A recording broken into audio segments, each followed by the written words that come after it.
He was in his middle 50s and on the heavy side. He was an impressive professional soldier who understood the art of warfare and was an effective practitioner. He was an intellectual, a political and philosophical thinker, and an avid reader. He was highly respected by his men and subordinate officers. Oberleutnant Napper, commander of 1st Battery, 187th Artillery Regiment, Herr General, I reported to him in his loghouse. "Good evening, Napper," he said, smiling broadly and offering his hand. "Have a seat." He motioned to a table and waved to his orderly to pour wine for us. "How are things going for you?" he asked. "Just fine, Herr General," I responded. "How is the morale of your people?" "Excellent. They are fine soldiers, and their attitude could not be better." "How are your horses holding up?" "They are doing well. As long as they get a day of rest now and then and are well cared for, they will do fine." "Are you getting all the food you need for your horses and men?" "Jawohl, Herr General. We are well provided." He was investigating how his supply functions were working. We were his forces, and he had to use us to achieve his objectives. I gave him an honest and objective picture of my situation. Up to that time, I'd had few losses, and he was pleased with that. He looked pensive for a moment. "How do you think the campaign has gone so far?" he asked. "Great," I said enthusiastically. "Everything seems to be going according to plan." He did not respond for a moment, his thoughts seeming to be far away. "I was in Russia during the last war," he said finally. "I have experienced the Russian winter. It is savage, like nothing we have ever experienced. It will come, and it will come soon. We are just in this little part of Russia. We have a vast empty country ahead of us, and if we do not take Moscow before the weather turns bitter cold, I worry about what will happen." He was clearly not optimistic. I was amazed, because it could not have been easier up to now. But I knew he was intelligent, experienced, and capable, and I began to tone down my own optimism after that. If someone had overheard our conversation and reported it to the Nazi Party, it could have cost General von Studnitz's career. His remarks could have been interpreted as defeatist, and the Nazis dealt severely with defeatism. At first, the young officer is only made a little uneasy by old von Studnitz's remarks. Only around a month later does he truly realize what the Russian winter means for himself and his men. In late September, it began to rain, and mud started to become a problem for us. Wind whipped the rain into our faces and soaked our uniforms as we marched. Snow came in early October, but it was not cold enough for the ground to freeze, and everything turned to mud. By October 8th, the earth was simply a quagmire of mud.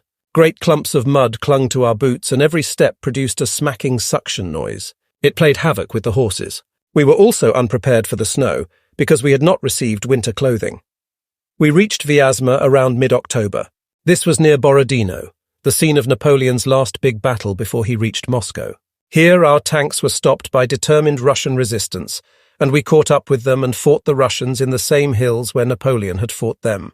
The difference was that after Borodino, Napoleon had encountered no further resistance until he reached Moscow. Unfortunately, this was not true in our case.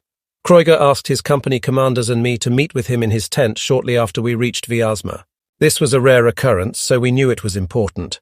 When the four of us had seated ourselves on the folding camp stools, we learned what was on his mind. "Gentlemen, from now on, our division will be a front-line unit," he said. "The panzer divisions are being pulled out for other deployments." Later, we learned that they were used to attempt to throw a pincer movement around Moscow in order to prevent Moscow from receiving any further aid from the rest of Russia. General Hoth's panzers were going north, through Kalinin, and General Guderian's were going south, through Tula. He paused, and we looked at each other uneasily. "From here on until we reach Moscow, it is just infantry and artillery. Until now, the panzers have had all the glory in this campaign. Let's show them what infantry and artillery can do without them." From Vyazma on, the 87th Infantry Division was never out of combat, and it was infantry and artillery only, fighting as a broad front toward Moscow. My battery marched, as always, with the infantry battalion we supported. We would occupy one village, and the Russians would be in the next village. During the night, the infantry would send out patrols to try to find out where the least resistance was. In the morning, my battery would open fire on targets in the next village, which would be 7 or 8 kilometers away. Then our infantry battalion would move forward. In most cases, we would take that village and the next one and stay overnight there before repeating it all again the next day, depending on how difficult the terrain was, how many creeks, hills, and so forth, and how much resistance we encountered. The sound of combat was deafening. It was like combining every loud noise anyone ever heard into one colossal, deafening roar. It was a virtual hurricane of noise, but it did not pass by as a hurricane does. It remained as long as the fighting went on. The roar of combat was the combined sounds of heavy artillery, light artillery, mortars, machine guns, hand grenades, rifles, every weapon used on the battlefield. The roar of combat alone was enough to shatter a soldier's will. But combat was a great deal more than just noise. It was a whirlwind of iron and lead that howled about the soldier, slicing through anything it hit. Even inside the roar of battle, strangely, the soldier could detect the whistle of bullets and the hum of slivers of shrapnel, perceiving everything separately. A shell burst here, the rattle of machine gun fire over there, an enemy soldier hiding behind cover in another place. In spite of the confusion swirling around the soldier in combat, he still retained a clear sense of his own strength and the strength of the men beside him. He felt an almost palpable sense of solidarity with his fellow soldiers. This was the brotherhood of the combat soldier. Improbable as life in combat was, after a while it became the only reality, and the combat soldier soon found it difficult to remember anything else. He would try to remember the face of a loved one, and he could not.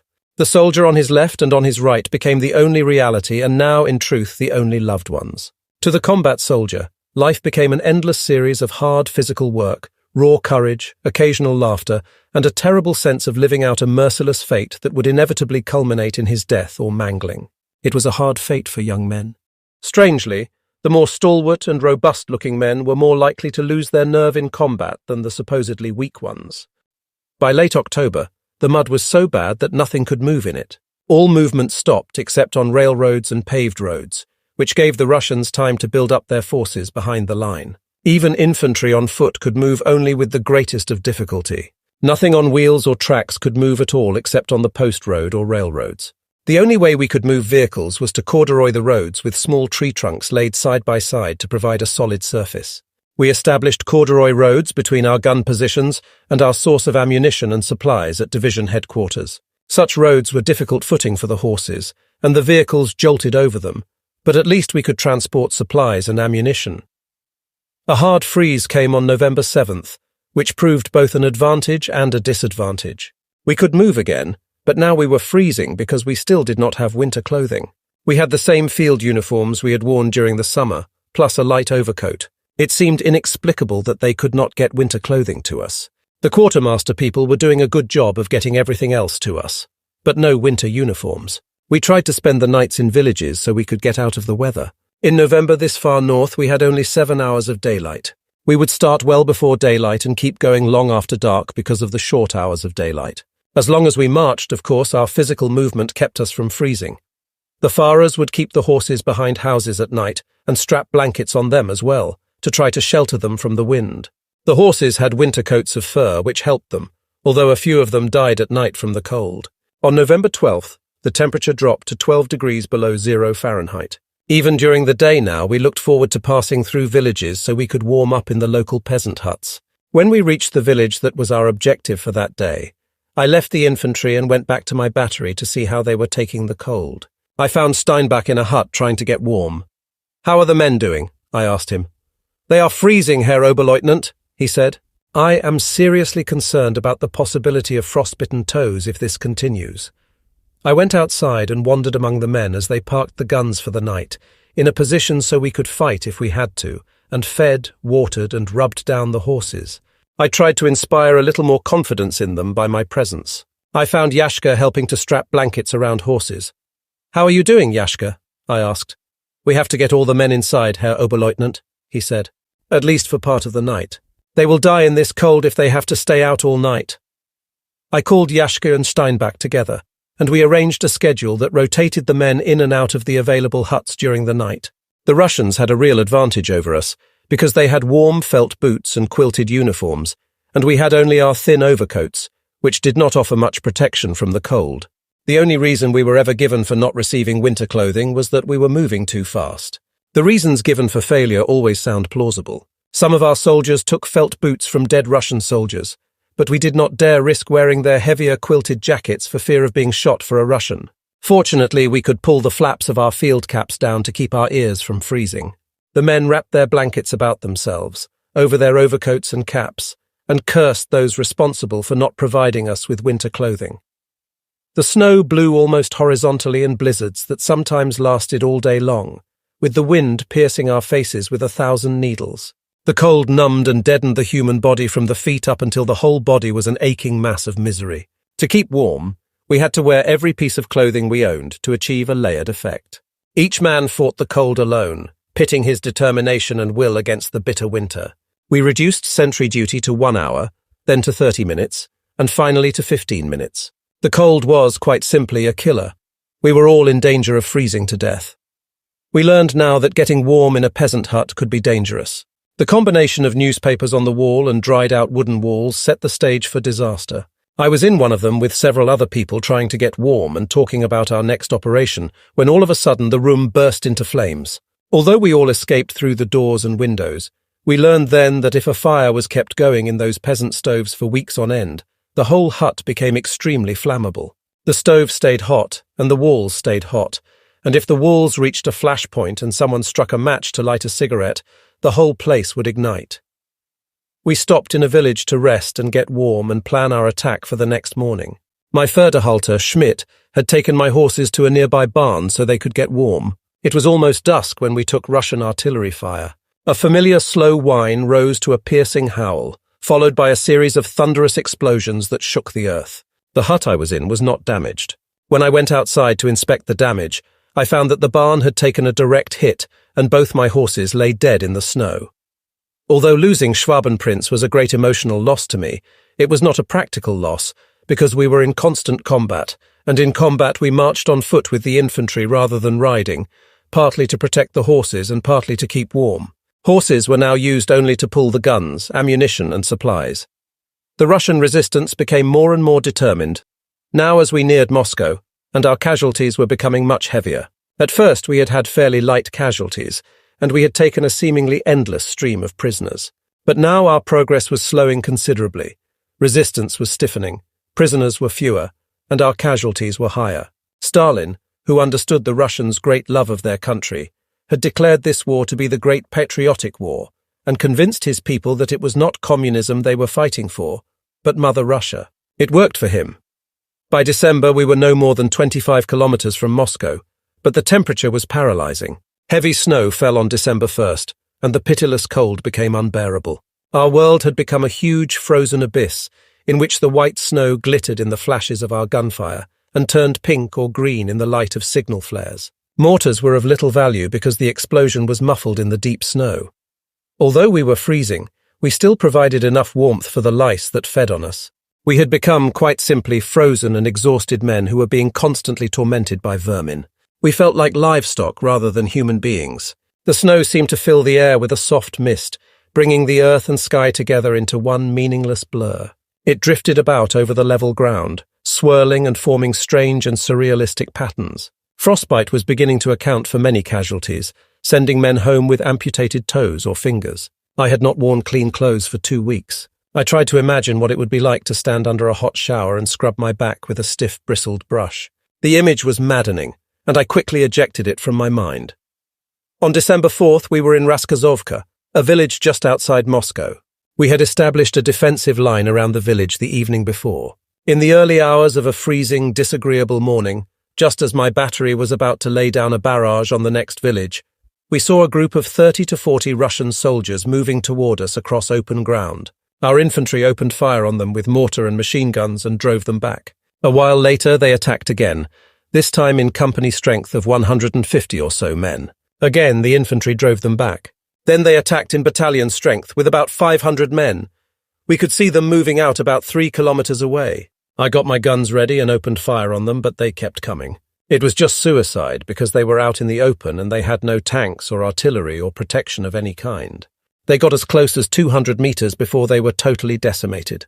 Because I could not believe they would behave so irrationally, I went out to learn anything that might shed some light on their reason for such suicidal behavior. Hundreds of dead and wounded lay in the reddened snow, horribly mangled and splattered with blood, their eyes growing dim as their lives ran out. Our medics moved among them, tending to those who were still alive. "They all appear Mongolian," a voice said behind me. It was Kreuger. He was also apparently looking for clues. All the Russians I have seen until now have been Caucasian. You are right, I agreed. What do you suppose that means? And why in God's name would they waste infantry against artillery? That is worse than stupid. It is criminal to waste lives that way. Maybe they thought we were so weakened by the cold that they could just walk in and take us because they had fresh troops, Kreuger speculated. If they had waited until night, they would have had a better chance. But they did not stand a chance in daylight when we could use artillery against them.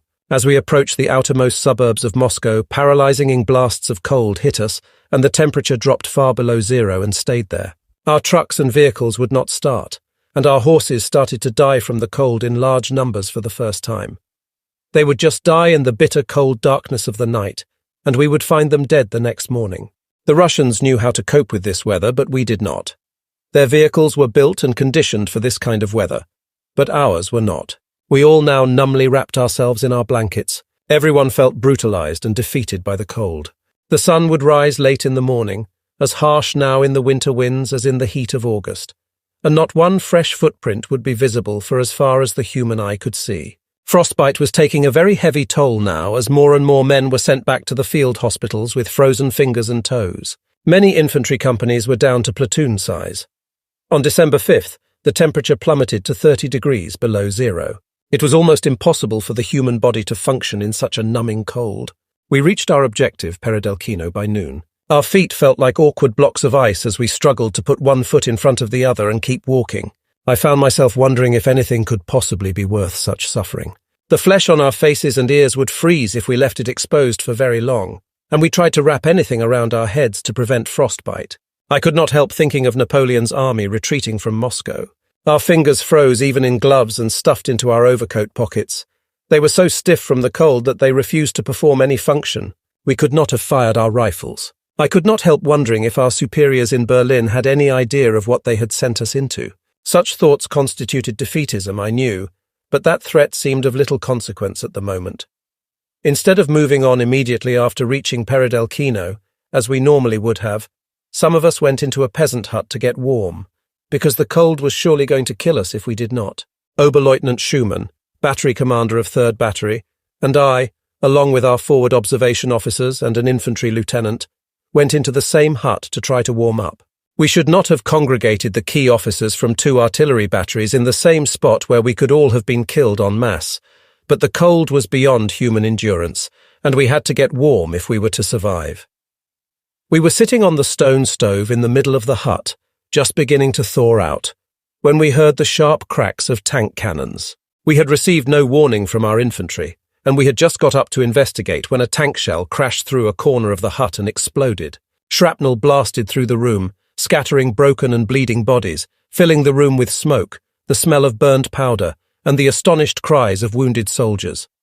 2 people were killed instantly. Although he was alive, Schumann's face was covered with blood from a head wound that was obviously very serious, and blood was coming from his arm and neck as well. The blast had knocked me down, and when I tried to get up, I fell again. I realized that I had a head wound also and had lost my sense of balance. Seeing blood on my sleeve, I inspected my arm and discovered that a chunk of flesh about the size of a large coin was missing from the fleshy part of my upper left arm. Further inspection revealed a piece of shrapnel sticking in the metal insignia of my collar, which had obviously spared me a very nasty neck wound. Everyone in the room was dead or wounded. I called for a medic to come and tend to Schumann. Schumann could speak, but he was very seriously wounded. He was a big man, 6'5" and well over 200 pounds. Perhaps he had just been too big a target. The medics applied rough bandages to our wounds. 8 or 10 Russian tanks had been able to slip past our weary infantry unnoticed. We had not seen Russian tanks for some time, and were probably not as alert as we should have been. They had found an area of depression in the terrain that they could slip through undetected. Letting them catch us unawares was a poor performance on our part. If we had not all been so concerned about getting in out of the cold, it would not have happened. Their tanks did not have infantry with them, however, so they just came close enough to the village to shoot into the houses and then withdrew, because tanks without infantry were very vulnerable. The first time I had been wounded, in France, I had been surprised. But when it happened the second time, I just thought, okay, it has happened again, and I am still alive, so I am lucky, and I hope I'm just as lucky next time.